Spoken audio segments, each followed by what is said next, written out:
একটা কথা বলি, একদম মনের কান দিয়ে শুনবেন। জান্নাতে যাওয়া সবার স্বপ্ন। আছি আমরা সবাই দুনিয়ায়। ঠান্ডা মাথায় ভেবে দেখলে দেখবেন এই দুনিয়া এবং জান্নাতের মাঝখানে কিন্তু দুইটা স্টেশন আছে। একটার নাম কবর, একটার নাম হাসর। কবরটা কিরকম? আমাদের দুশমনরা না, আপন জনেরাই কিন্তু খনন করবে, আপন জনেরাই কিন্তু লাশটা রাখবে, আবার আপন জনেরাই কিন্তু ওই দেহটার উপরে বাঁশ বিছিয়ে মাটি চাপা দিবে, চতুর্দিক থেকে অন্ধকার করে ফেলবে। মনে রাখবেন, কবর আলোকিত হয় ঈমানের আলোয়, সুবহানাল্লাহ। আর হাসর আলোকিত হবে আল্লাহর রহমতের সাথে আপনার আমলের আলোয়, সুবহানাল্লাহ। হাসর আলোকিত হবে আমলের গুণে, কবর আলোকিত হবে ঈমানের গুণে। আর ঈমানটা কানে থাকে না, মনে থাকে। তাহলে সেই মনটাকে যদি আপনি পরিষ্কার করে ফেলতে পারেন, হ্যাঁ সত্য, এটা একদিনে হয় না, এটা এক সপ্তাহে হয় না, এটা এক মাসে হয় না, এটা এক বছরে হয় না। এটা হচ্ছে বান্দার চেষ্টা করতেই থাকবে, হিংসা থেকে যেন সে নিজেকে বাঁচাই রাখতে পারে। মন চাচ্ছে অন্যের বদনাম করতে, সে জিহ্বাকে কামড় দিয়ে রাখবে, দুনিয়া উল্টায় যাক, আমি বদনাম করব না, আমি বদনাম করব না, আমি বদনাম করব না। মন বলছে তাকে মেরে ফাটাই ফেল রাগের কারণে, আপনি বলবেন দুনিয়া উল্টায় যাক, আমি তার গায়ে হাত তুলব না, আমি মাফ করে দিলাম, আমি মাফ করে দিলাম। কেউ একজন এসে বলল অমুক তোর নামে বদনাম করছে, যা যা বিশ্রী কথা বলছে, আপনি মুস্কি হেসে কথাটাকে রিসিভ করে বলবেন আলহামদুলিল্লাহ, আমি তাকে মাফ করে দিয়েছি। এভাবে যখন বান্দা চেষ্টা করতেই আছে, শয়তান আপনাকে হয়তো অন্তর ঘরে, না হয় বন্ধু বান্ধব দিয়ে কিছু কথা আপনাকে কানের মধ্যে পিন দিবে। যেমন কিছু কেউ আপনাকে এসে বলবে যে তুই কি ঠান্ডা হয়ে গেলি, তুই কি হার মেনে গেলি, তুই কি পরাজিত হয়ে গেলি, তুই মারতে পারিস মারস না কেন, তুই বলতে পারিস বলস না কেন, তুই বাধা দিতে পারিস দেশ না কেন। আপনি বলবেন দুনিয়াকে খুশি করার আমার দরকার নাই, আমার রবকে খুশি করার দরকার, সুবহানাল্লাহ। মনে রাখবেন ভাইয়ের একটা কথা, সব কিছুর মূলে রব।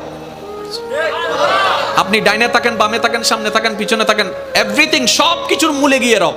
যেমন আসেন, কষ্ট নেবেন না আমার কথায়। কোন একটা কথা, কোন একজন মানুষ যদি প্রথমে ওই অ্যাক্সিডেন্ট হয়, প্রথমে লয়ে যাবে তখন মেডিকেল ফুটিয়ে হন্ডা ডাক্তারে সাইয়েরা হবো দা চিরাং মেডিকেল লই যাব এই দা হন্ডা মাতন না হন্ডা চিরাং মেডিকেল দা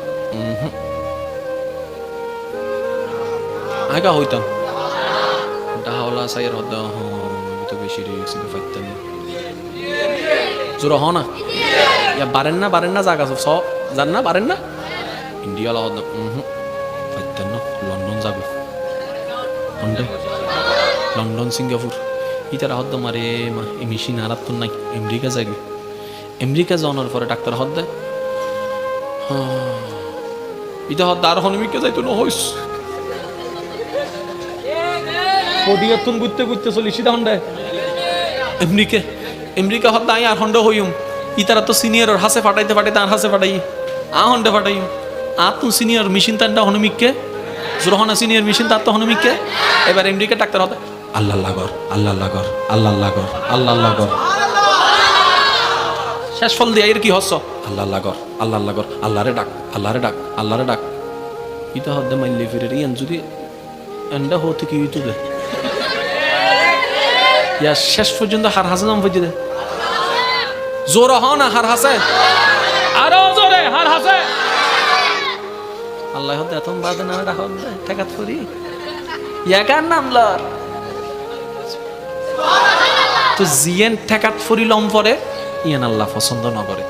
আল্লাহ হদ্দে আল্লাহ পাক বলছেন বান্দা ঠেকাই পরে আসলে আমি রহমত করি, কিন্তু আমি বেশি খুশি হই যখন আমার বান্দার কোনো ঠেকা থাকে না, সে নিজে থেকেই আমাকে স্মরণ করে, নিজে থেকেই আমাকে ডাকতে থাকে, নিজে থেকেই আমাকে ভালোবাসতে থাকে, নিজে থেকেই আমার কাছে চাইতে থাকে, নিজে থেকেই আমার কাছে যখন সিলিন্ডার করতে থাকে, আমি রব ওই বান্দার উপর বেশি খুশি হয়ে যাই। তাই তো 5 ওয়াক্ত ফরজ নামাজ আমার আদেশের কারণে আমার বান্দা দাঁড়িয়ে যায়। ব্যবসাকে পিছনে রেখে, চাকরিকে পিছনে রেখে, রান্নাঘরকে পিছনে রেখে, শত ব্যস্ততার মধ্যে আমার বান্দা 5 ওয়াক্তে 5 বার ওয়াক্তে ওয়াক্তে আমার ডাকে সাড়া দিয়ে নামাজে দাঁড়িয়ে যাচ্ছে। কেউ মসজিদে, কেউ যায় নামাজে, কেউ ঘরের মধ্যে, কেউ ব্যবসার মধ্যে, কেউ অফিসের মধ্যে, কেউ ফ্লাইটের মধ্যে, কেউ জাহাজের মধ্যে, কেউ নৌকার মধ্যে, কেউ গাড়ির মধ্যে। আমার বান্দা শত ব্যস্ততার মধ্যে শুধু আমার আদেশটা পালন করার জন্য 5 ওয়াক্তে 5 বার শত ব্যস্ততার মধ্যে আমাকে ভালোবেসে, আমাকে হাজিরা দেওয়ার জন্য, আমার দরবারে হাজিরা দেওয়ার জন্য, আমাকে খুশি করার জন্য আমার বান্দা নামাজ পড়তে থাকে। কিন্তু এর ভিতরেও যদি কোনো বান্দা রাতের ঘুমটা হারাম করে, যাই নামাজটা বিছিয়ে চুপি চুপি সবাই ঘুম তাহাজ্জুদের জন্য দাঁড়িয়ে যায়, আমি রব তখন আরো বেশি খুশি হয়ে যাচ্ছে। কেন? আমি আমার বান্দাকে বলিনি, সে নিজে থেকে এসেছে। আরেকটু জোরে বলেন। আমি আমার বান্দাকে বলেছি, বান্দা ঘুমাও। বান্দা দাঁড়াই গেল জামাতে নামাজে, বান্দা দাঁড়াই গেল যাই নামাজে। এবার ফেরেশতা জিজ্ঞেস করে, মাওলা সে তো ঘুমাই না, দাঁড়িয়ে আছে। বান্দা বলে যে আল্লাহ তোমারে চাই, তোমার রহমত চাই। রব বলে যে এই জিনিসটাই তো আমার ভালো লাগে, যেটা নিজে থেকে বান্দা আমার জন্য করে। একটু দেখেন, এখানে কঠিন কিছুই নাই। মনে রাখবেন ভাইয়েরা, সব কিছুর মূলে হচ্ছে কে? তো যেখানে মূলটা আপনার আল্লাহ, আগে থেকে ওটা ওনাকে ধরে বসে থাকেন না। ওয়াতাসিমু বিহাবলিল্লাহ, সুবহানাল্লাহ। তাহলে কিন্তু আর এত দিক বেদিক ডাইন বাম করার কোনো সুযোগ দরকারই নাই। বলেন না?